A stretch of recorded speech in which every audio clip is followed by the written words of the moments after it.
Assalamualaikum warahmatullahi wabarakatuh. Teman-teman, kembali lagi di channel Muhammad Behaki. Sekarang saya dan tim sudah berada di daerah Pabuaran. Di sini ada kuburan, samping kanan dan kiri saya kuburan, ya. Dan di situ ada lapangan, dan di situ juga ada batu bongkok, konon katanya. Ada apa aja di sini, ya? Ini kalau kalian tahu. Ini kalian yang punya mata batin, ini adalah gerbang gaib.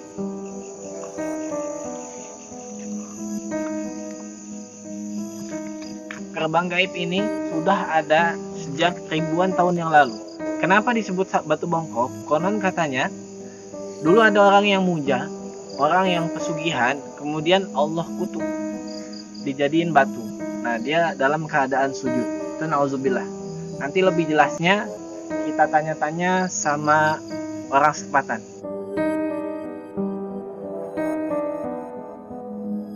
Sekarang kita sudah sama orang setempatan, ya. Siapa namanya, Kang? Kadafi. Namanya Kadafi. Nah, beliau ini penghuni atau penduduk setempatan, ya, betul? Nah, ini konon katanya, ya, saya juga dapat kabar ada terjadi hal-hal gaib aneh. Nah, coba Kang Kadafi boleh jelaskan ada apa aja di sini? Dulu memang ya nggak bisa diraguin lagi lah. Iya, maksudnya emang orang-orang sini pun udah tahu keadaan di sini, hal-hal yang nggak boleh lakuin. Sekarang baru lama terjadi. Tetangga saya nih, tukang sayur yang biasa keluar jam 11 malam sampai jam 2 malam tuh sering lewat jalan sini. Jam 11 malam bilang di pos kantor sana TPU rame.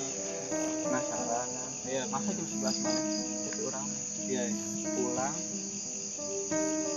besoknya nanyain Siapa nanya? ke istri penjaga kuburannya, kuncen lah bahasanya. bilang kalau jam 5 sore atau setengah 6 itu udah pada bubar, udah pada balik. Gak ada siapa-siapa tuh.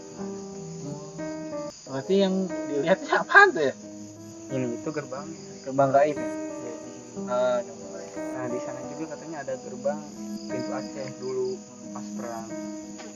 Ini kebun tapi di dalamnya ada rumah. Ada rumah. Udah lama. Udah lama. Berarti sekarang kosong nih. Apanya? Kosong rumahnya. Masih ada. Maksudnya nggak ada yang huni, apa ada yang huni? Ada yang huni satu keluarga. Oh, ada yang huni. Di sebelah pojok sana. Oh, oke.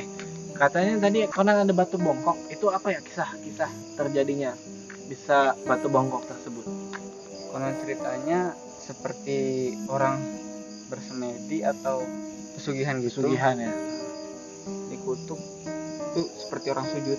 Berarti akibat perbuatan dia tuh. Sekarang mungkin udah nggak kayak dulu. Nggak kayak dulu, ya. Kita juga tadi pas pertama datang disambut sama suara tokeh. Nah, itu mitosnya, ya, katanya suara tokeh 7 kali itu memang ada di sini. Tadi juga tim ada yang lihat mata di situ pas ente keluar. Ada apa lagi coba di sini kira-kira? Ini jalan sebelum di Coramaju Pagar, dulu saya pernah jalan lewat sini. Di pinggir jalan itu saya lihat masih ada kuburan baru, bawahnya ada kendi bunga. Setelah 2 makam saya lihat ada kayak putih.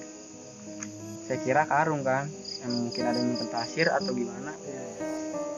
Saya lewat penasaran, namanya anak kecil, paginya balik lagi lewat situ dari awal ke ujung nggak ada karung. Bisa kan kalau ada pembangunan tuh suka ada Karung pasir, ya. karung puing ya Pak. Berarti di sini mitosnya banyak orang yang pesugihan mungkin dulunya, ya? Minta saja gitu, ya. Emang tempatnya begini. Luar biasa pokoknya. Konon katanya ada ini. Oh, ini. Banyak sih emang di sini gudangnya, ya. Mudah-mudahan aja aman. Aman lah, insya Allah. Semoga Allah selalu jaga kita, ya teman-teman. Oke, mau tahu kesudahannya? Ikuti sampai habis. Jangan lupa subscribe channel Muhammad Behaki dan channel Nanas TV, ya. Subscribe nih di bawah ini. Like, comment, and share. Ya, jangan lupa kita selalu berdoa sama Allah supaya Allah selalu jaga kita semua. Ikuti sampai habis. Oke teman-teman, sekarang kita mau bergambar. Ada Wahyu ya, Wahyu sedang gambar. Nah, jadi katanya di sini ya ada pintu, pintu goib. Nah, ini saya gambar ya. Oke, siap? Siap. Saya akan berusaha membuka mata batinnya untuk menggambar.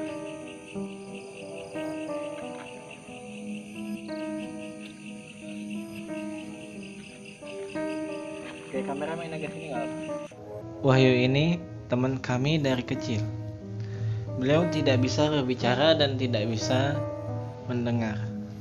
Akan tetapi Allah Subhanahu wa taala memberikan kelebihan kepada beliau bisa melihat hal-hal gaib.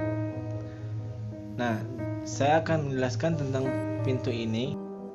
Pintu ini dari pengetahuan yang kami dapat sudah ada dari tahun-tahun lalu dan bahkan umurnya sudah beribu-ribu tahun. Nah, di sini pintu gaib ini banyak penjaganya. Sudah jelas pasti makhluk-makhluk gaib. Di situ ada kepalanya, kepala buntung, kemudian ada tengkorak-tengkorak, dan orang yang mau mendapatkan sesajen atau pesugihan, dia interaksi perjanjian dengan jin. Nah, dia harus melewati pintu tersebut. Oke, di sini Wahyu sudah menggambar ya pintu gaib. Kalau teman-teman lihat, nah di sini ada gerbang gaib ya, gerbang gaib di sini. Nah di sini ada penjaga-penjaganya ya, penjaga-penjaganya ya. Nah penjaga-penjaganya ini, nah tuh ada tengkorak. Oh, ya. Jadinya ketika ada orang masuk ke sini, ya nggak bisa karena dihalangi sama penjaganya. Nah, nggak boleh masuk. Ya, karena penjaganya ini sungguh amat keras. Karena kita di sini tadi sudah minta izin ya, negosiasilah untuk kita masuk ke gerbang pintu gaib tersebut.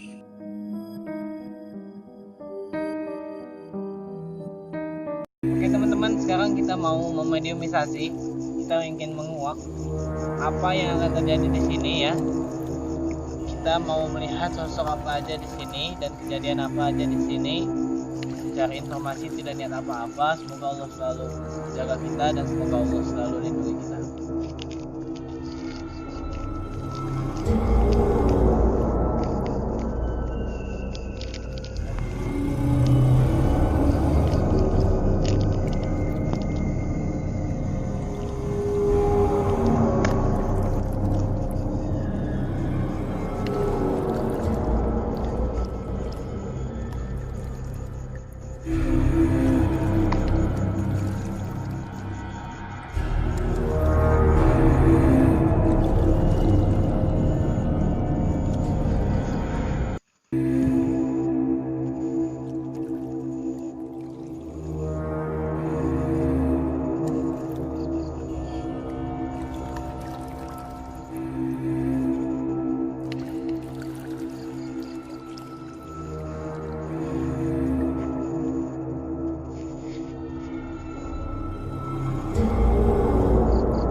Oke, ketika saya itu berusaha memanggil jin dan makhluk gaib, saya berusaha bernegosiasi karena memang di situ itu auranya atau powernya itu sangat besar. Nah, bahkan ketika saya panggil dan saya proses memediumisasi masukan kedua tim, saya tidak bermaksud apa-apa, hanya ingin saya menguak, mencari informasi. Nah, akan tetapi tidak diizinkan oleh penunggu di situ. Maka ketika saya masukkan menguak informasi satu, dan yang kedua ketika saya masukkan ke dalam tim, saya masukkan penunggu di situ, maka ternyata saya berdoa pada Allah semoga tidak terjadi apa-apa. Lalu apa yang terjadi? Itu yang terjadi, saya merasa khawatir akan sukma tim kami ini diambil. Ternyata kejadian memang kejadian. Ketika saya masukin ke tim yang pertama, lalu saya masukkan ke tim yang kedua, nah ini langsung secara tidak langsung sukmanya ini diambil. Kalau sukma sudah diambil itu rata-rata dia tidak sadarkan diri, dia ibarat meninggal tidak, pingsan iya. Ketika dia pingsan, dia berada di alam lain, di alam jin. Itu yang kejadian sukmanya diambil. Maka saya khawatir ketika mau masukin yang kedua itu langsung diambil sukmanya dan saya kejar ke sana. Akhirnya itu ketangkep dan saya ambil lagi sukmanya. Kalaupun saya tidak bisa sempat mengambilnya, maka saya harus negosiasi sama penunggu di situ. Karena powernya ini sangat-sangat amat kuat. Allahu Akbar walillahi. Maka kita selalu berdoa, untungnya kita punya Allah, kita berdoa, Allah selalu jaga kita. Maka sukmanya diambil, saya ambil kembali, maka saya sadarkan. Tidak saya lanjutkan mediumisasi tersebut. Saya sudah tahu di situ banyak kerajaan-kerajaan dan banyak penunggu-penunggunya. Kenapa saya katakan banyak? Karena itu adalah titik pusat untuk orang-orang yang ibarat mau berdialog, mau bekerja sama dengan jin. Karena di situ banyak orang yang muja, banyak orang yang masih sesajen, banyak orang yang meminta kepada dukun, meminta kepada makhluk gaib, dan dia mempunyai perjanjian. Nah ini yang dikhawatirkan. Maka jangan sampai kepada teman-teman untuk kita ada hubungan dengan jin ataupun makhluk gaib. Ini sangat amat bahaya. Di akhir itu saya sadarkan kedua mediator saya khawatir terjadinya apa-apa karena sukmanya diambil.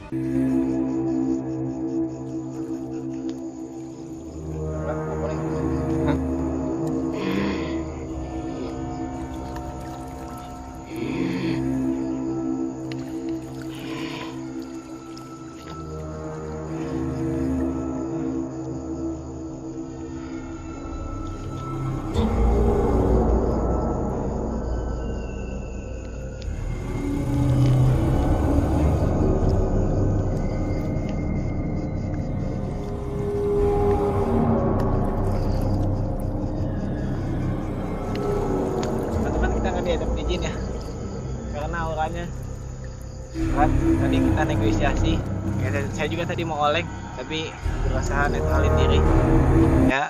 Kasih air kita nggak didapetin izin tadi, kita udah negosiasi. Udah, daripada nanti terjadinya apa-apa saya netralisir ya, karena penduduk sini nggak ngizinin ya.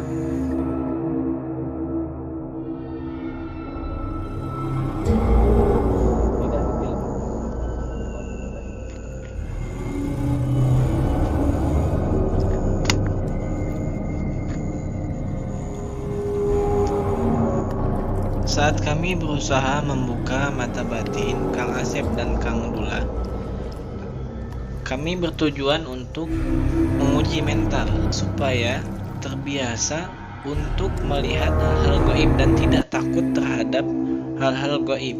Maka ini harus dilatih dengan berdiri di tengah-tengah kuburan dan saya buka mata batinnya.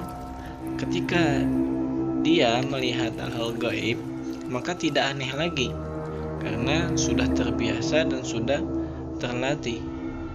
Bahkan orang yang pertama kali melihat hal gaib itu pasti bisa dia pingsan, bisa dia ketakutan karena belum terbiasa. Kalau sudah terbiasa, maka dia akan merasa aneh. Ketika saya mencoba untuk dua orang melihat mata batinnya, ya, di situ juga digambarkan oleh Wahyu, digambarkan sosok apa yang akan dilihat oleh dua tim kami untuk menguji mental, untuk menguji daripada ketakutan. Jadi teman-teman, ketika kita sering takut sama jin, ketika sering kita parno bahasanya ya, khawatiran dengan makhluk gaib, semakin kita takut kepada jin, maka semakin kita diganggu atau ditakut-takuti oleh jin tersebut. Akan tapi semakin kita yakin berani dengan makhluk gaib jin, maka dia semakin takut karena derajat manusia itu tinggi di hadapan derajat jin. Ini manusia, ini jin, maka derajat manusia sama jin ini jauh beda. Maka jangan sampai kita takut sama jin, takut sama setan, iblis dan lain-lain. Jangan sampai. Ya, maka cara melatihnya, kalau metode saya yang saya terapkan, itu dia di tengah-tengah lapangan yang tadi videonya ada, ya. Ketika itu saya buka mata batinnya dan saya untuk rasakan, saya untuk hadirkan. Nah, ketika dia sudah tidak kuat, dia sudah merasakan dan dia sudah melihat, maka disitulah dia akan sedikit demi sedikit merasa tidak heran lagi dengan makhluk gaib dan memberanikan diri. Tadi yang dilihat sama tim kami yang dua orang dibuka mata batinnya itu ialah sosok pocong dan sosok genderuwo yang digambar oleh Wahyu yang ada di gambar selanjutnya ini, ya. Kalau Kang Asep dia rasakan tangannya itu dipegang. Nah, ini saya tidak sempat video, ya. Tangannya itu dipegang seperti ini. Kalau Kang Dullah itu dia berada di belakangnya kayak berisikin gitu. Nah, tapi saya yakinkan selama dia punya Allah, selama dia punya keyakinan, tidak ada yang bisa mengganggu manusia, yang menghalangi manusia kecuali Allah. Maka tauhid lagi yang kita ajarkan. Tidak usah takut dengan jin, iblis ataupun setan. Begitu saran kami.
Lanjutkan part 2 nya ya.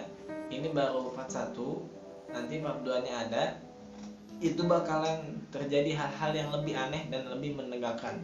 Sampai-sampai tim kami ini, oke, jangan lupa kita selalu berdoa, memohon kepada Allah, jangan sekali-kalinya menyekutukan Allah Subhanahu wa ta'ala. Sekian, wassalamualaikum warahmatullahi wabarakatuh.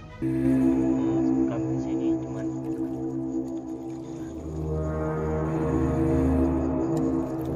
bikin konten.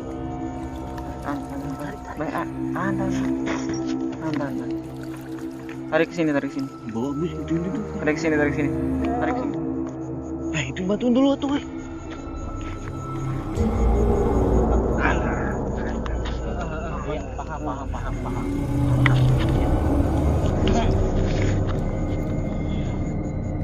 Paham. Siapa kayak gitu sih? Siapa kayak Siapa kayak gitu ini? Alah po apa? Untuk berusaha Hah? untuk. Anak ya? Anak ya aku. Iya. Bantuin apa pegangin? Anak ya aku. Iya.